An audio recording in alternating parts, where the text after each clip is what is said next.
Hello, Stand Up World 66. Welcome to another episode. 67. Big three. No, we're going with that. Leave that in, Patrick. It's Stand Up World 67, and the outtakes are at the beginning now. We start with our outtakes, all right? A lot of people have them at the end credits. We just go. Yeah, Here's we're where we pioneers. Welcome. It's a great episode. Say hello to Patrick Arnold, the producer, out in Boston, and where they force you to wear the hat to fly your It was team. Marathon Monday yesterday. It was got to show Boston pride. I understand. And listen, I think things are going really good. I'm really excited about this show, and I was on a really great podcast. We think it's funny. Mark Schiff and Danny Lobel, and I think I want to get them on this show in the next few weeks. But this today's guest, I just want to get into it with him because is an old friend of mine, and this is some inside stand-up baseball, But he created the very first, three comedy club. Yep. First, not New York and LA and Chicago, big, showcase rooms. And he was the first guy that was bringing acts around, and it was in Detroit called the Comedy Castle. So let's bring him on. We're going to talk about what really started the comedy club sensation all around the country. Mark Ridley. Mark Ridley, how are you, buddy? Wonderful, Mike. Good to see you. Good to see you. Thanks for doing this. Thank you. I just really, this whole podcast for me is really about the world of stand-up comedy and the art of stand-up comedy and where the world is. And I thought, God, I got to talk to Mark because Mark is such a major figure because you really were the guy that came up with, the modern comedy club out there, three guys in a row for a week guy. Yeah. There really wasn't a club like yours before you did it.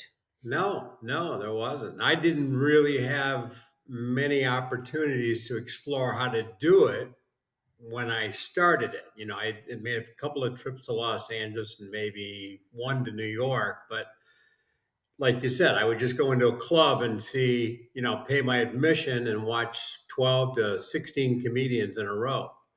In fact, that's where I met you. I met you at the Comedy Store on Sunset Boulevard. Correct. Yep.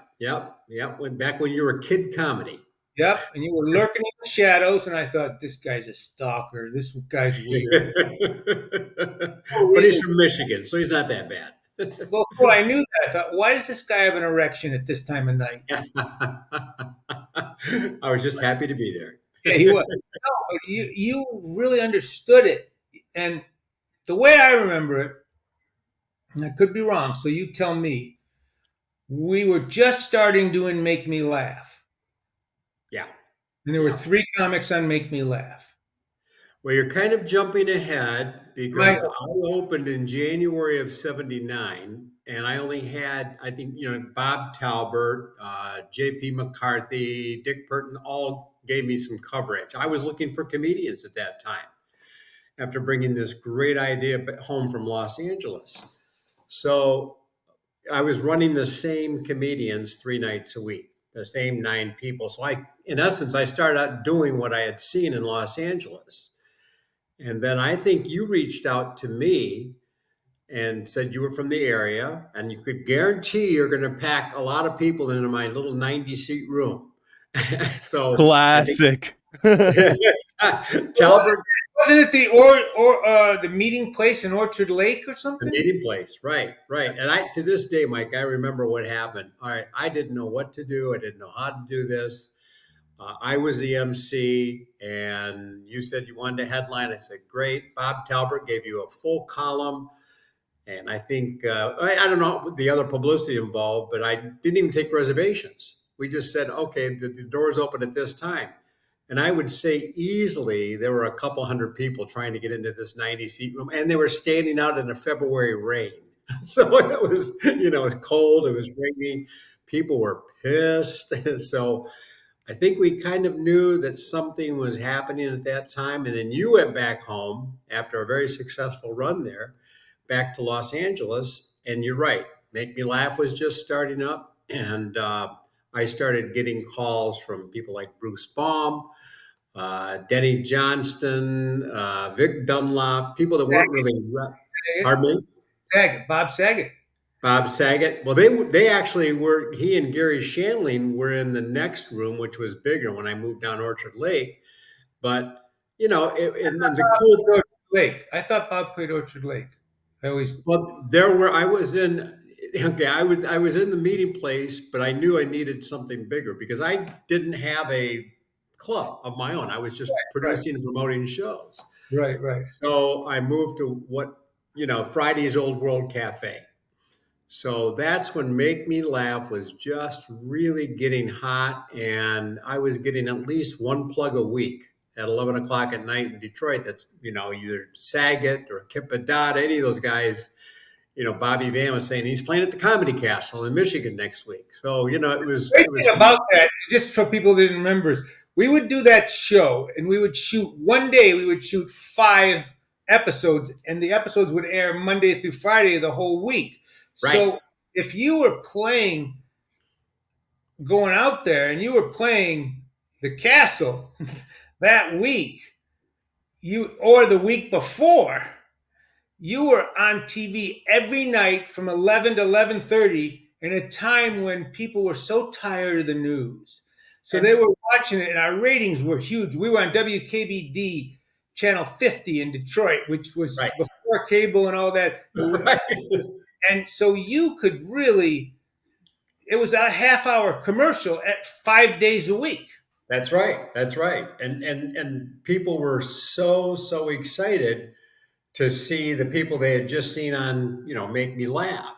Because you're right. There was 2, 4, 7, 9 in Windsor, and then 20 and 50, and I think 56 on cable. And that was it, or 9 with cable, Right. So, and it's funny, Mike, because I've kept my calendar since 1979, everybody I've ever booked. So I can tell you who came in when and how much they made. And, it's just mind boggling now. And I mean, I was talking to Brad Gray, he was saying, well, Gary Shandling needs at least $400 to come into Detroit. I go, okay, fine.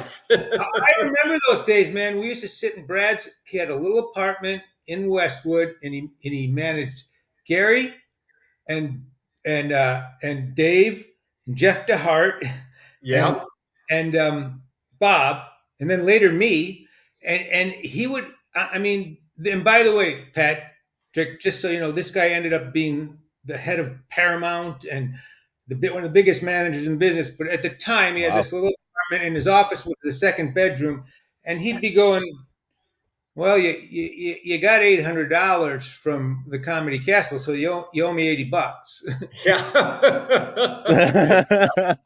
Yeah. That's talk about a nickel and dime. That's so funny. Oh, well, listen, that's what it took, because the thing was so ground level at that time. We were just kind of making it up as we went along. So, Mark, I wanted to get back into Sure. What made you want to start it from the first place? What gave you the idea? How did you decide to be a pioneer and really be one of the very first ever comedy clubs? And do you remember how many there were back when you opened your first yeah. Yeah, there was, there was the Chicago, Ted Holm had a Chicago club. Oh yeah, but they weren't really headliner weeks, were they? No, they were all showcase clubs. All of right. them. I mean, like a headliner club. Oh, I was the first one, I think. Yeah. Wow. I was the very first one. So it was an idea that I had brought back from Los Angeles, Pat, when I was out there trying to get into USC's film school and just sort of hanging around the Comedy Store every night. In fact, I think I'd seen Jimmy Walker was really hot then. And you remember from your documentary, Mike. I mean, it was 1970. It was 1977 when I was out there. So because I didn't start right away, I came back and worked for a year as a waiter. So 1977, I was hanging around the Comedy Store. David Letterman, I mean, I was talking to him in the hall, that kind of thing. So there were a lot of veterans, they're now veterans, who were newbies out there, and it was just the coolest place in the world. Oh, So by the way, I can see that I called you, but I remember it a little different because I remember you having the idea. I'm talking to you in front of the Comedy Store about the idea, about I, you saying I want to start a club in Detroit, and I was yeah, saying that's a good idea, and you were yeah. like, and you had the things in your mind already, and just hanging out, your brain was already clicking, ticking, and Oh, coming yeah. up with ideas. Well, when So you grow up loving comedy, Mike, and then you finally see a club where you have stand-up comedians every single night, and you just go, "Wow, this is what I've wanted all my life." So it was, yeah, I was thinking about it, but to go back and actually execute it. Look, I wasn't a businessman then. I was fresh out of college. I'd crammed 4 years into 9, so I finally got out. So it was one of those things where I didn't really know what I wanted to do. And I'll go back to your father in a moment here. But, I worked as a waiter, I worked as a stagehand for the union in Detroit. And then I just finally said, damn it, I just want to do this. And then I approached Bruce Cameron, who owned the Meeting Place and all the Maple House restaurants. And he initially was going to put me into the Midtown Cafe in Birmingham. Well, in the 11th hour, they said no, because a cabaret license at that time mean that if the stand-up comedy didn't work, you could switch over to strippers. And they didn't want to, because of what Ben Bundo did in Walled Lake. this reminded me Hysterical. the Yeah. reason you reminded me, I had played the Midtown first. That's what happened. I had been coming back regularly playing the Midtown. Bruce would put me up, give me a night at the Midtown. Yeah, down in their basement, right? Yeah, Yeah.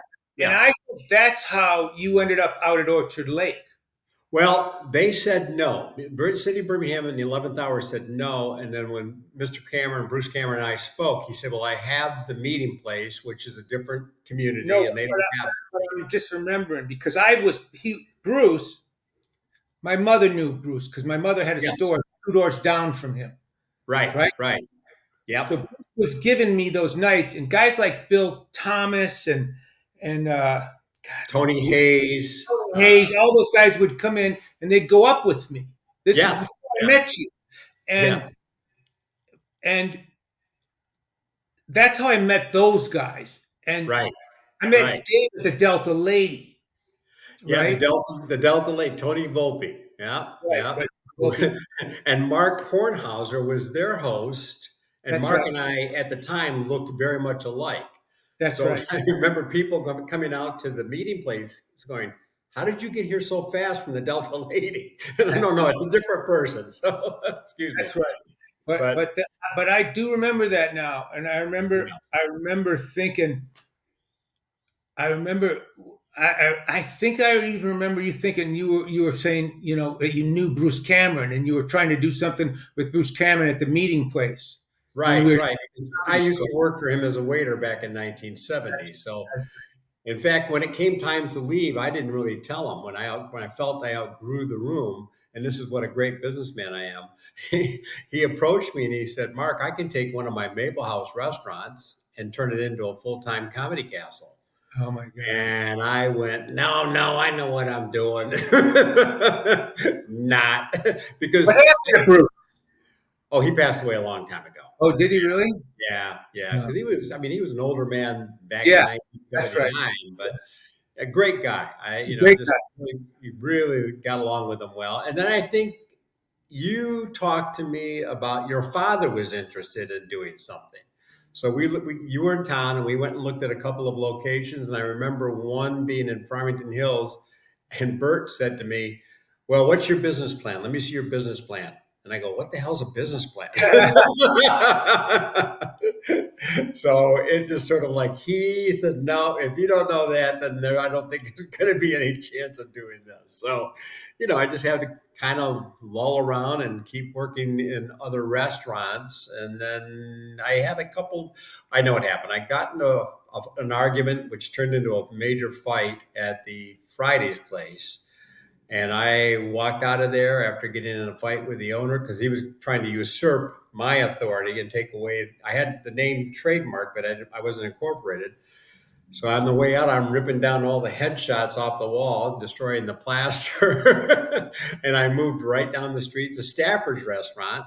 And then we kicked it up like back to 90 seats. And we're doing 3 shows on a Saturday night, 2 on a Friday. I asked some of the comedians to take a pay cut because I couldn't make it. I wasn't making any of the booze money, but that being said, I was getting some pretty good names, that would come in and play.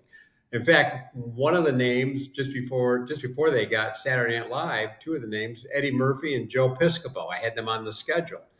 One week after another. And then Rick Tishman was the agent and called me back and said, boy, both these guys auditioned for Saturday Night Live and they'll be on there. So I have to cancel them. So, and then Ronnie Shakes, who Rodney Dangerfield loved and wanted to buy his whole act from him, so there were some really good acts, but to me, what's interesting about you, Mark, and I have to say, yeah, you weren't a businessman and you didn't have a good business plan, but you loved comedy and comedians.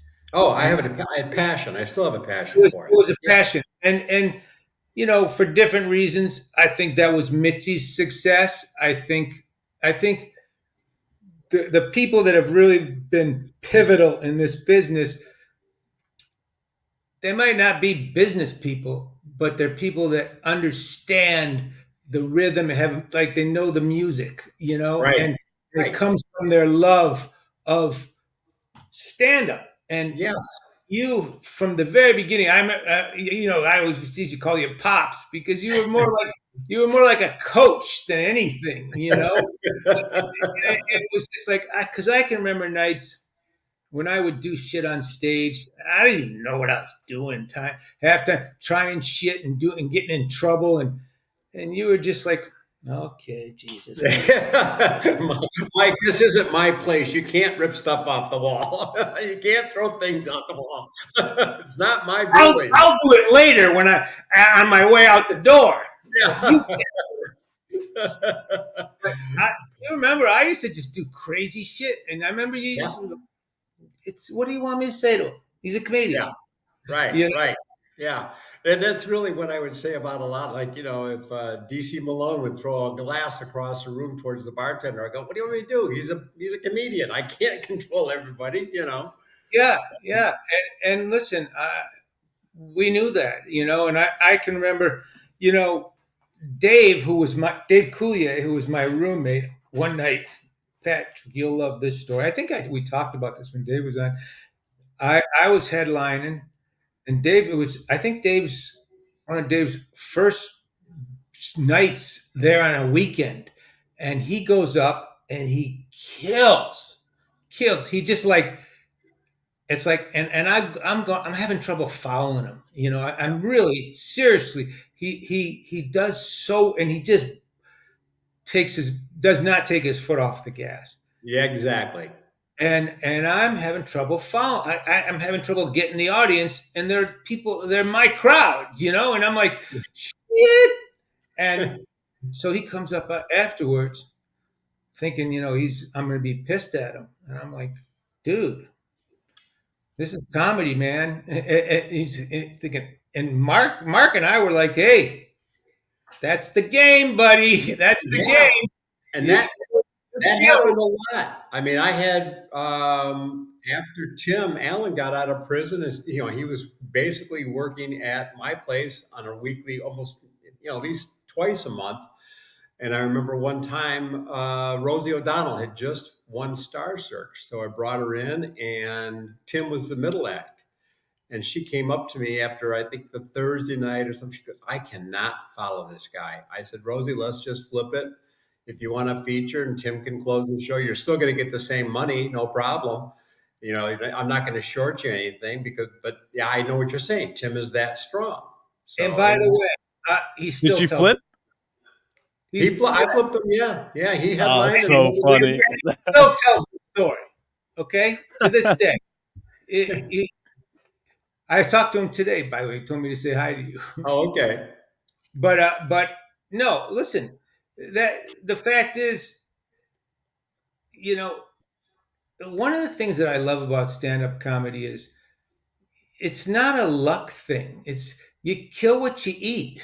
You Yeah. know, Yeah. when you can draw and sell tickets, you get paid a little bit more. When you can't, you don't. When you kill, you kill. And Right. when you don't, you better figure out how to kill, or you better just be okay being a middle act, you Yeah. know? And Yeah. there's it's like sports almost, you know? It really is. And Well, it doesn't owe you anything. There are no guarantees. no, So, that hard work does pay off. And I think, Mike, and I believe it, there's just that little bit, that 1% of luck. Because if you remember Tim's story, he was doing the Showtime that Ken Weinstock produced. In fact, he did it at our club. And I believe when they ran it on Showtime, somebody from Disney, an executive, was watching it and thought this guy would be good for a series, because he had just hit on something that seemed to trigger what this executive really was looking for. But I'll give you an example. Last month, I'm here in Palm Desert, by the way. That's where I live in the winter. And so I went down to Fantasy Springs Casino to see Brian Regan and say hi to him. So we go backstage afterwards, and literally, I mentioned this earlier. Denny Johnston lives out here too, and I haven't seen Denny in 40 years. And there was a guy that just used to rock the room, and the first thing he thought of was the one night that he had 6 guys that were like paratroopers. They were, former military guys, and they were drunk and heckling him, and he just lost it. So I had to walk up there and say, Denny, I think you're done. And he goes, no, Mark, I'm going to take these guys on. I think he reached into his pocket for a knife. So we had to shut down the show essentially. And he said, and you never had me back. I go, no, Denny, I had you back one more time. And he goes, only that, that's right. But he said, the funny thing about all of that confrontation, he goes, I end up having drinks with those guys after the show was over. I go, yeah, but I had to refund customers. So, but you have those things throughout your career where there's just like, there are some very, very, very talented comedians who make it. And then there's some very, very talented comedians that just somehow life passed them by. They just didn't stay on with their foot on the gas like they should have.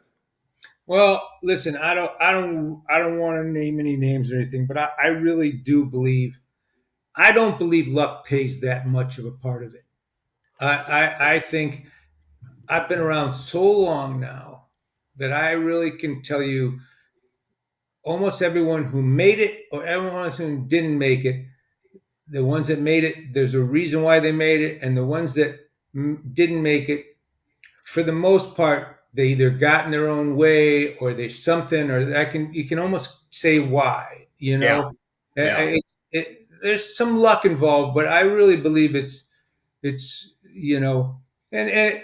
it's maybe luck's the wrong word. It might be timing, because you know stand up goes through these different eras, where it's hot and cold, which leads me to the next question I wanted to ask you about, because I got away from stand up for many, many years, Right. and which is why it's so fresh to me and why I love it so much. I think because I was into it for many years and then away from it. But like I go into your club now, which and the Royal Oak Room, I only played it a few times, but recently it's packed, and it's just such a great room, and the energy is so great, and all across the country, I just see these clubs just packed. And do you feel that that's going to last, or what do you feel? Do you feel this is a moment, or what's your thought on it? Well, Mike, it's been 45 years, and I'm re-upping for a new lease so I can hit 50. And I fully intend to be here for 50, if not more. And I've seen the people would. I remember back when comedy was so all pervasive. It was, even at the Improv, VH1, all these other. I'm going, oh my gosh, this might kill live stand-up comedy. If anything, it bolstered it and really it made it that much more appealing to the public. I'm getting people now that their grandparents used to come to the club early on, then their parents, and now here I'm in the third generation of people that are coming to visit the Comedy Castle. I think it's just going to keep getting stronger because it's being supplemented. We're having stand-up comedians, but now if you look at I'm getting calls all the time, or emails, I should say, about people who have high social media followings, TikTok, Instagram, YouTube. That's another thing that's bringing more people out. Do you find when you book those people, are they strong enough to do an hour show? Yeah, they are, and that's my criteria. Like, if I look at something, okay, they've got a good following, and then I'll watch a few videos. Or Bill Bouchard, who's really taking over a lot of the bookings for me, he'll watch them and go, this is a pretty good act. And I really have not had people that are disappointed in somebody that they've watched online on Instagram or on YouTube or whatever. And they're just getting bits and pieces of these acts, and they're coming in and doing 45 to an hour easily. So See, because what I find out here in LA is there's some of these YouTube and acts, and they need to go first, play the showcase clubs first a lot, because it's one thing to be funny on your YouTube channel, but there's a whole different gear and motor and notes you got to hit to be funny in front of a live audience. yeah. So but that's great. And I do think I agree with you. I think this is not a bubble. I do think, and the few times recently I've played your club, just jumping up in between acts, I've had maybe 3 or 4 different people come up to me and say, "My mother said she used to see you here, when she was in college or a teenager." Like, oh my God, and these are 30-year-old women, So now you're pops and I'm grandpops. I know. But so I do think there have been people going to the Comedy Castle for so long, and it's just kind of part of their life, Yeah. And I like, Mike. I like seeing, and I was just in Los Angeles over the weekend to visit my sons, and we were someplace to sit outside and it was just after the LA Marathon, and somebody laid something on my table, and we're outside, and they're having a 3 o'clock post brunch comedy show, and I said, should I go in and watch? I'm trying to visit with my sons and their girlfriends and stuff. But then I peeked through the window in the curtain. I'm going, doggone, I love how they're getting so proactive. The comedians are getting proactive and saying, look, I can't get on at the Comedy Store. I can't get a spot here. So we're just going to build our own audience and get our comedy muscles going. If it means standing on the street corner and doing stand-up, they're doing it, which I think is cool. Let me take you back real quick. Another thing that we just jumped over, because I thought it was really what I thought always has been really interesting to me about what you did is, and a lot of people don't remember it this way, but I remember it this way, and I know it's right. From after the Castle got really going, and with Make Me Laugh, I remember Dino Vince came down to the Castle, and he opened up the Cleveland Comedy Club. Right. Yeah. And then I remember a guy named John opened up Giggles in Cincinnati. Yeah. Right. Yeah. And then it went to Pittsburgh. So I remember, and then Atlanta, a Punchline in Atlanta. So I remember it kind of all flowed. Well, there was Leo Dufour in Windsor. Right. And there was Mark Breslin in Toronto. Didn't quite do headliners. He did more of a showcase club. Correct. But you kind of pushed it down, headed south through the Midwest. Yeah, Am yeah. I right about that? A lot of people were calling me or reaching out. They weren't emailing me because that was no computers were available. But yeah, they were calling me and asking You were me. sending a pigeon. They said, how do I get in touch with this comedian, that comedian, And so I was basically helping set up other clubs at that time, back in the early '80s. Yep, So because I remember you called me about Dino Vince. yeah, yeah. That was his name, Dino Dino Vince? Vince and Dino asked me about a couple of comedians. You were one of them, and I also recommended Tom Sharp. And Right. Tom went to play. I remember Dino calling me afterwards. He went to play Cleveland Comedy Club, and Dino said this guy just bombed. And I said he packs the place here. Well, obviously Tom being from the Detroit area, and he could Yeah. kind of do all the inside jokes, but. Tom was very funny. A lot of funny comedians, but Dino, he would ask me about you, about Tom, about anybody who was on Make Me Laugh. How do I get a hold of them? And it just sort of snowballed from there. Chris DePetta, I don't remember talking to him. John, I can't remember John's last name. He's gone now, but Oh, yeah. oh man, David Coulier did the best impression of that guy. John, I can't remember. Cam, John Cochran. John Cochran, right. Yeah, that's true. um, it's interesting. I can't do the things. I can't say the things because I'm still in business. But one of these days, maybe I'll write a book and I'll sit down with you. The stories that I cannot tell now, right? I was about You to say should write a book, Mark. That'd be awesome. I mean, have the just best book. putting, yeah. Mark, I was about to tell a John Cochran story, but I thought, no, I'm not going to do that. Yeah. I was It's gonna easy. say, Mark, even putting your books like in your booking calendars into a museum or something would be like just so cool for comedy history. Oh, I was thinking about that too, Pat. I'd like to donate them to the National Comedy Museum in New York. I think, one day Yeah. when the time comes, say, here, I just have Yep. these left over. Would you like them? I mean, I do have some artifacts. I'm not like Mike Lacey, who has a whole barn full of things, but, I think there are some things that I could get rid of. Well, there are, and they're opening that comedy museum Hall of Fame and all that, in the stand up thing, and that'd be Yeah. great stuff for that, you Yeah. know. But Mark, I just it's really funny because you just don't think about it sometimes, but it was just such an odd idea, and it was Yeah. again, it's not luck, it's timing and just being someone that is going to do the work and have the passion, and you did it, and it just really it started a whole thing, and when, it's so funny because Mark, you wouldn't believe this.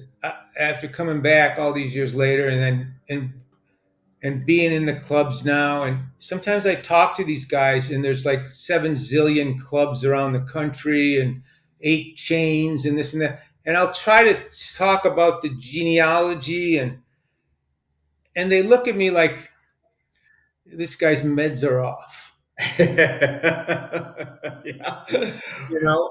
and they just it's like, and that's one of the reasons why I wanted to talk to you because they just they don't know make me laugh, they don't know this, they don't they don't they just and I found that I actually found when I went back to do the Comedy Store, and that was an incoming call for me. I never wanted to do a documentary. I wanted to do, and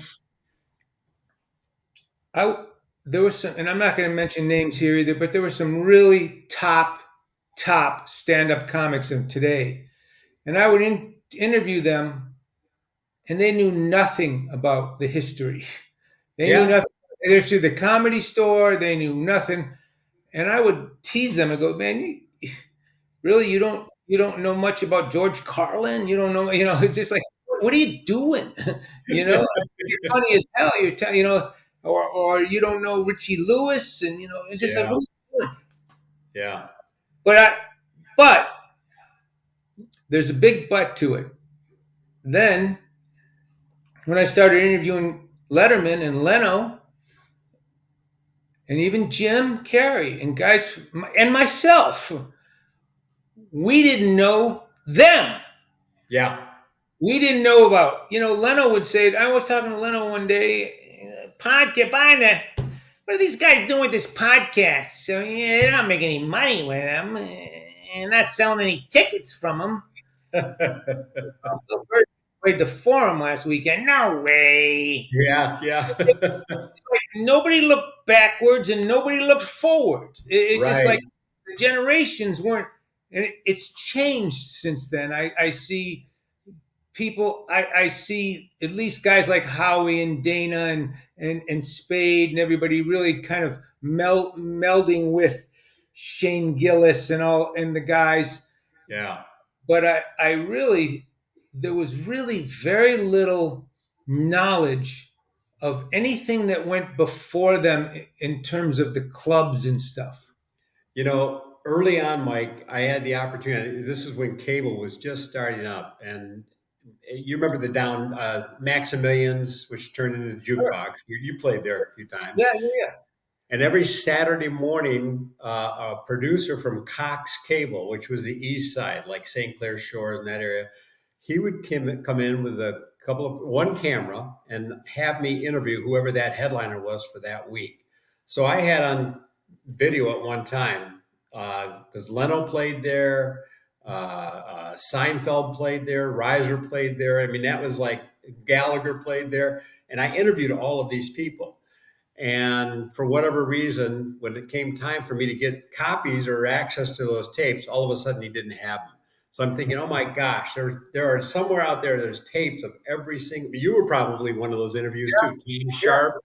And, 1980, 81, somewhere in that area, those have been a great historical tapes to have, It's just a lot of fun.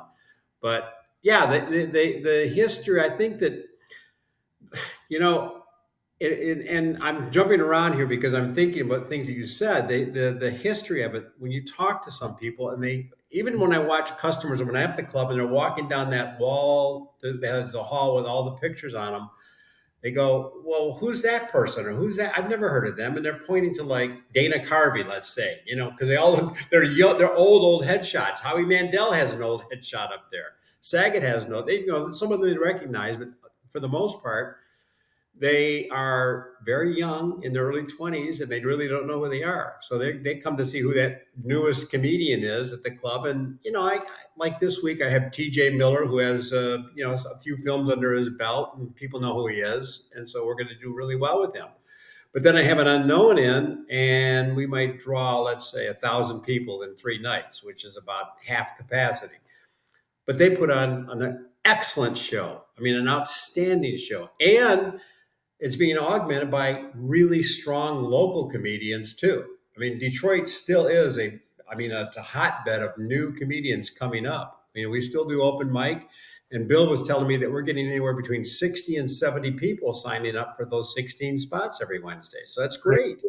Yeah. Yeah, I was there. I saw 2, maybe 3 or 4 great locals just going on before the people that I was going on before. Yeah. It's wonderful to see. I mean, there's still a strong interest. It's just, and now we're getting more clubs in the Detroit area. At one time I was the only one. Then all of a sudden there were 4 or 5, like a couple of Chaplins and Joeys. They were all surrounding me. Then they all went by the wayside, and I'm still standing. And now we have one night stands out in Waterford, Detroit House of Comedy downtown, and Mike Epps just opened his club called One Mike. So it opened already? Yeah, opened a couple of weeks ago. So how's that working out? I really don't know. I go on to see what their schedule is, and it looks like right now they're utilizing primarily local comedians. I'm sure he's hiring a lot of Jews. Yeah, a lot. You have to be 30 or older to get into the club, believe it or not. Is that true? It's true. Yeah. I also thought you were going to say you have to have been bar mitzvah. Yeah. Show your circumcision at the door. I'll tell you what, you would double your tickets. Yeah, there you go. Hold on, let me show you. Wait a minute. Yeah. Mike, I just read not too long ago, and I hope it makes a comeback. But you and I both know what it was like to go to the Just for Laughs Comedy Festival in Montreal. I mean, that to me, that was just I look Yeah. forward to that every year. It was a ball, They're not and to doing see that it. they filed for reorganization, Chapter 11. I mean, I really, uh, because this is what you guys work for. Who's going to get the deal this year? Who's going to be the hot one coming out of here? And you just said it was a great time to see new comedians. Yeah. Yeah, but everything changes. Netflix's Joke Festival out in LA is kind of becoming that now, and Yeah, everything changes. And I do think Just for Laughs is going to survive, be back. yeah, yeah. That and well, the HBO Aspen Comedy Festival is a lot of fun to go to each year. Oh, Not the flying that was in or the flying out, but that was my era. That was my era. yeah. That was my whole thing, man. I loved that. That was But my it time. also gave me the opportunity to see like Bob Newhart. I mean, the guys that I grew up with, Bob Newhart, Don Rickles. I mean, I talk about Mike, I had not once but twice I booked Dick Gregory into my club. And Dick Gregory, when I was growing up, not only was he a comedian, but he was a social activist, and I was like, holy smoke, I have Dick Gregory at my club. Soupy Sales at my club. George Carlin stopped by to say hi. When he was in town. So it was just cool to see people that I grew up with that I'm talking to them. Well, what it started it for me. Detroit was a big comedy town, and uh, I lived down the street from Baker's Keyboard Lounge when I was a Right. little kid, Yeah. and and I can remember being a little kid, maybe 7 years old, and seeing comic Lenny Bruce Yeah. on their marquee, and then asking my dad, "What does that mean? What the hell does that mean, comic Lenny Bruce?" So, Yeah. Yeah. and I mean, and Dick Gregory played there. I mean, they used to have a lot of comedians, and then there was clubs downtown that had Danny Thomas and all these great comedians would go in there regularly. And Tom Dreesen has told me about all these clubs that they used to play. Yeah. Yeah. So Detroit Well, had a rich history, but it just kind of like the other thing is when I was before I got into comedy, Steve Martin played a club. I think it was called Ledbetter's or something. I saw him at There the was a Raven little. Gallery This is in long Southfield. before. Was it? Wait, what?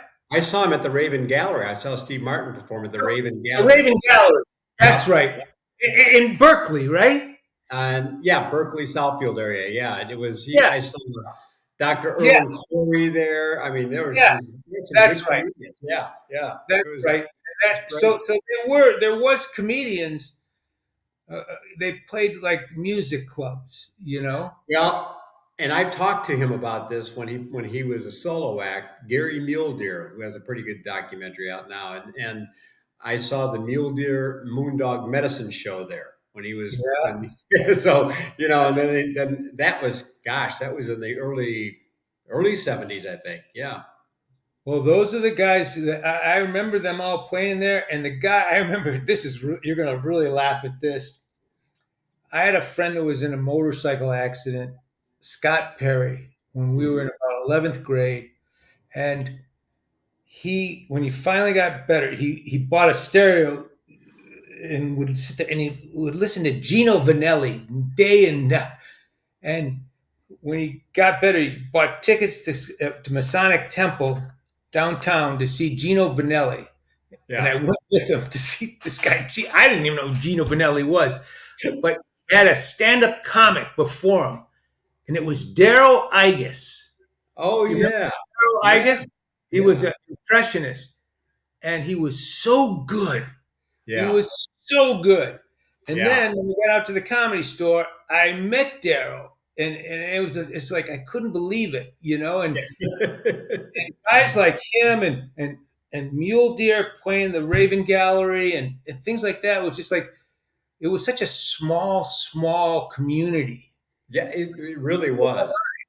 And you know what? Even with the number of, and that's interesting you should say that, because even with the number of comedians and clubs now, I still feel like from the club standpoint, the clubs, it's a small community because it's nothing for. I'll monitor other clubs around the country and see who's playing where and how often they're playing the clubs that are say on the same level as me, so I can talk to Bill about this. We're already looking ahead to 2025, and here we are in March of 2024.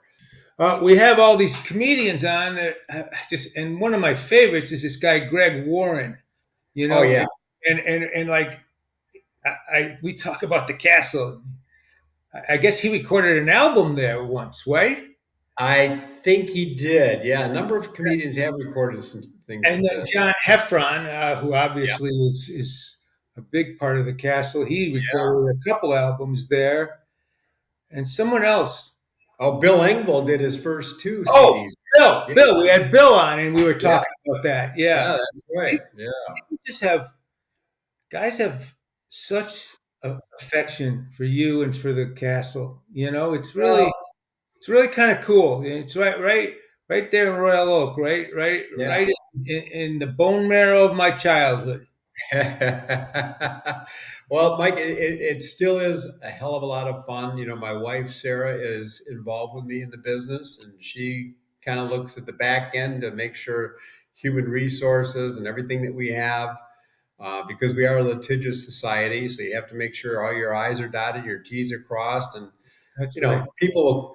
I every once in a while I have lunch with Bobby Slayton out here in Palm Desert when he comes over to visit, and he said, "Do you remember you had to put up signs about me coming in because I had offensive language, and it would have it right at the door that this comedian, is our Let me hard just R put up signs just around my table when I'd have lunch with Slayton. Yeah. So true, so true. But he and I go down memory lane quite a bit too, and it's a lot of fun. And then Yeah, it's and I'm looking forward to seeing Greg, and I've got Kevin Nealon coming in later on this year. And I talked to Kevin at the Comedy Magic Club maybe 15 years ago, and he said he wanted to come in one day, and we're finally doing it. So, it's good to see these guys still not doing the club circuit. I wish you weren't going to be in town April 21st. I'm going to be at the Royal Oak Theater. You know, Yeah, really, yeah. I really wish you'd come in for that. It's going to be a fun night. And I If I can make it work, Mike, I would. But I just got a call from my cardiologist who I had a heart attack 10 years ago. So he wants to. Yeah, I was supposed to see him right around then, but now he had to change his date to the 17th. And then I have to get my physical. Listen to me, that 73-year-old man coming up with a litany of excuses. well, So Mark, it's funny you say that because your cardiologist is opening for us. yeah, there you go. That's why he can't make That's my the date. world we live in now. You got that right. Listen, man, I love you, Mark. Love You're you a too, Mike. special dude. You're a special guy in my life and my career, and you've helped so many people in comedy. And I just really wanted to talk about the castle, and I really I want to be there when celebrating the 50th. You're going to, and keep shining the light on stand up, man. I love what you're doing here. It's magnificent. I love it. I All love right, it. All great. right, buddy. Thanks for doing this, You're welcome. Thank you. Mark Ridley. That's history. That guy. I'm telling you, people don't realize. A lot of people know. They know Bud Friedman and Mitzi Shore and Caroline's, and Mark is a serious player in the history of modern stand-up comedy in the last 40 years or so. And he's also another one of these guys where comics love him because he loves comedy. I was gonna say that's the one thing that I found through the whole conversation is you can tell how much he loves stand-ups and how much he just loves comedy and still does, like always has, still does to this day. He just lives, eats, sleeps, and breathes it. Which is great to see. Yeah, he's a good guy. Pops. I always called him Pops. But also, if you're in Detroit, go in that area, anywhere in the world, go to the Comedy Castle. It's just a great club. It's a great night. They curate great comics, and it's well run. It's just I can't say enough good things about the castle. And coincidentally, if you're in Detroit this Sunday night, I'm at the Royal Oak Theater. A night of comedy with RFK Jr., my friend Bobby Kennedy, who is running for president. And people go, he's never going to win. And I say, let me tell you something. Who knows? I got a lot of footage of people saying, Trump never going to win in 2016. That's so true. Yeah. It's never going to happen. An independent has never won in this country, Mike. Well, maybe it's time. Right.